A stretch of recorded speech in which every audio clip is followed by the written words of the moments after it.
Here I am. I'm Rabbi Jacqueline Mates-Muchin, Senior Rabbi of Temple Sinai in Oakland, California.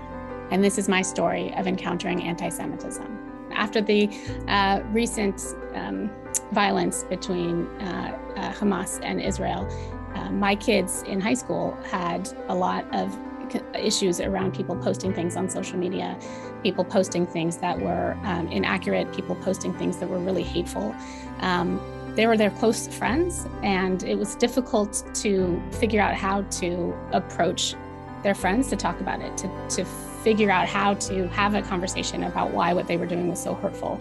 And I think one of the hardest things was my son articulated that this will stay with him forever. If I were to talk to teens in particular about the anti-Semitism that they're facing, I think it's important to know that you're not alone, that there is a greater Jewish community that doesn't always have the answers, but is here to be able to help and support you and to strategize. As hard as it is to have to deal with this hatred and these awful things that are happening, Jews have always known that the world that we have is not the world that ultimately we want. We've inherited a tradition and a history of people wrestling with what's most important to us, wrestling with who we're supposed to be and what we're supposed to do in this world. I'm the first Chinese American rabbi, and there's some very interesting parallels, I think, in the kinds of violence and things that have been happening in the Asian community and in the Jewish community. I think similarly that both groups kind of fall out of the usual conversation that people want to have about race in this country.